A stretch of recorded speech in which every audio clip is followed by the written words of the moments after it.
अस्सलामुअलैकुम प्यारे दोस्तों।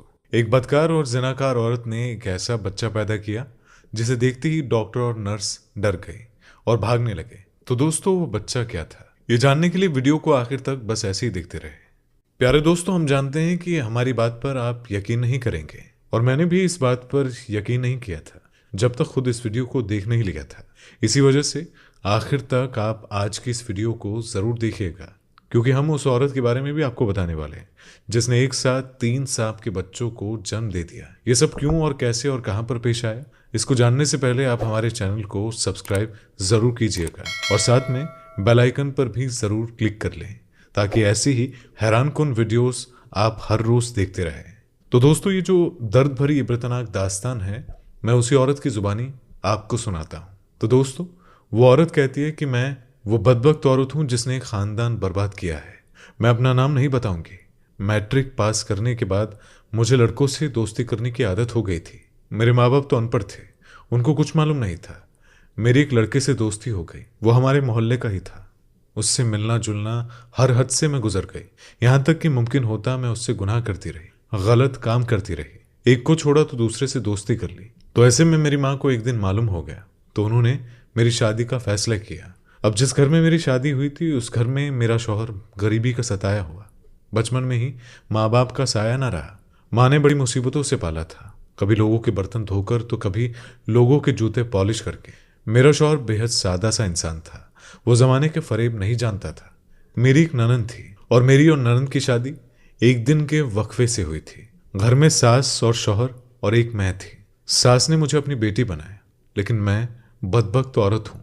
मेरा शौहर ईंट उठाता तो कभी सर पर टोकरी उठाता। वो मजदूर था, वो ना मुझे अच्छा कहता था और ना ही बुरा।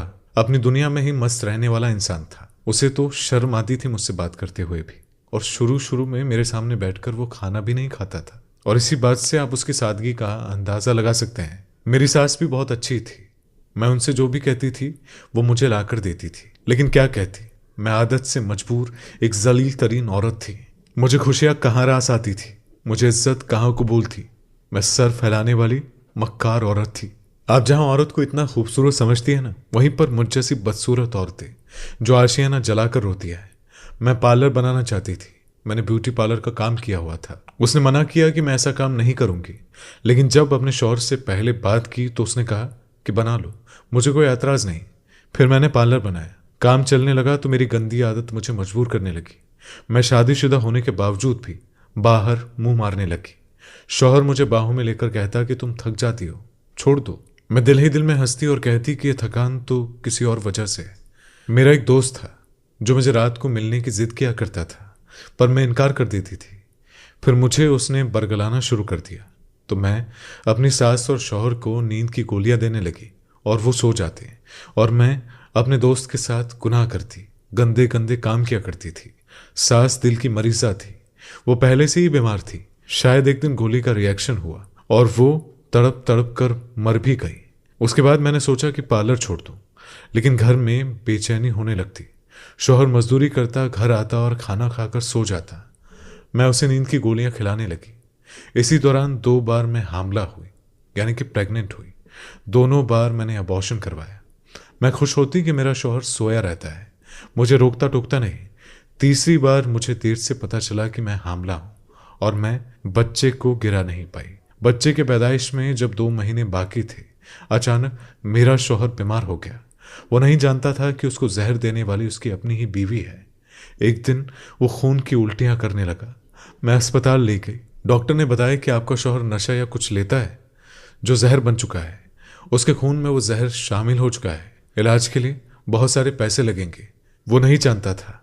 दोस्तों, वीडियो को लाइक करते रहे कि उसे क्या हुआ है।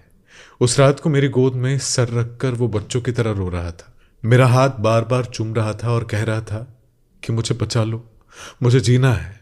वो मौत की तरफ बढ़ रहा था और मेरा ज़मीर जिंदा हो रहा था। मैंने उसके साथ क्या सुलूक किया था। उसने पानी मांगा, मैंने गिलास उसके मुंह के साथ लगाया। वो बेजान हो गया। मेरी बाहों में उसने दम तोड़ दिया। मुझे खुद से वहशत होने लगी। मैंने चीखना चिल्लाना शुरू कर दिया। मुझसे जब उसे मरने की वजह पूछी गई तो मैं इतनी बदबख्त औरत थी कि उल्टा इल्जाम लगा दिया कि वो नशा करता था। और सज़ा मेरी यहीं पर ख़त्म नहीं हुई। फिर मेरे बच्चे की पैदाइश का वक्त आया। मुझे लगा था कि शायद मेरा बच्चा मेरे जीने की वजह बनेगा, सहारा बनेगा, लेकिन मैं भूल गई थी कि मैंने किसी की खुशी और सहारे को अपने लायक नहीं छोड़ा। डॉक्टर ने मेरा ऑपरेशन करने का फैसला किया और जो बच्चा पैदा हुआ उसको देखकर डॉक्टर और नर्स पीछे हट गई, चीखने लगे और कुछ लोग तो डर कर भाग गए, क्योंकि वो जो बच्चा पैदा हुआ था वो अजीबुल खल्क था।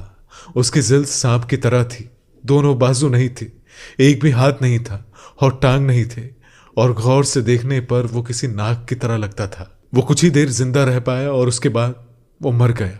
मगर जिसने उसको देखा कानों को हाथ लगा लिया और डर के मारे कांपने लगा। अब मैं सबको क्या बताती कि मेरे किन कर्मों की वजह से मुझे सजा मिली है और मुझे माफी नहीं दी जा रही है। मैं अपने बच्चे के साथ 2 लोगों की कातिल हूँ। औरत मुझ जैसी जालिम, बदकार, बदचलन औरत मुझ जैसी भी हो सकती है, जो लोगों के घर चला सकती है। औरत मुझ जैसी भी होती है, सीने से लगाने वाले को बर्बाद कर देती है। जहाँ जमाने में और भी लाखों दुख दर्द है, वहाँ मुझ जैसी औरत अपनी बदबख्ती से किसी को मौत के मुंह भी सुला सकती है। वो मुस्कुराता हुआ चेहरा मुझे आज भी याद आता है, जो सामने खाना खाने से शर्माता था। हाँ, अब मेरा यहाँ पार्लर नहीं है, आज मेरा कोई यहाँ नहीं है। मैं कैंसर के अजाब में मुलव्विस हूँ। डॉक्टर कहते हैं कि ब्लड कैंसर है। मुझे बहुत दर्द होता है। दोस्तों, अगर वीडियो पसंद आ रही हो तो वीडियो को लाइक करते रहे।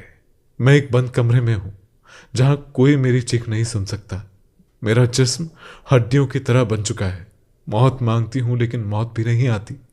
अल्लाह ताला ने मेरे गुनाहों की सज़ा दे दी है। नमाज पढ़ती हूँ कि शायद मैं बख्शी जाऊँ। मैं अपनी उन बहनों को बताना चाहती हूँ कि जो भाई को भाई से दूर कर देती है, जो माँ को उसके बेटे से दूर कर देती है, जो बूढ़े सास ससुर को औलाद से दूर कर देती है, जो घरों में तमाशा लगाए रखती है, उनको बताना चाहती हूँ कि अंजाम बहुत भयानक और बहुत ज़्यादा दर्दनाक होता है। कि जवानी जब ढल जाती है और फिर अंजाम शुरू होने लगता है। सब सुनने वाले दुआ करें, अल्लाह मुझे माफ़ करे। वो औरत जो गैर मर्दों में रहकर खुश होती है, उनकी और मेरी ज़िंदगी इबरत का निशान है। खुदारा मेरी ज़िंदगी से इबरत हासिल करे। मेरा तो वक्त गुजर चुका है, लेकिन उनके पास अभी भी वक्त है। वक्त पर दुआ करे। इसी वजह से प्यारे दोस्तों, अल्लाह पाक से दुआ है कि अल्लाह पाक हम सबको राह मुस्तकीम पर चलने वाला बना दे और हम सबको सही सही काम और सही रास्ते पर चलने की तौफीक अता फरमाए। आमीन सुम्मा आमीन।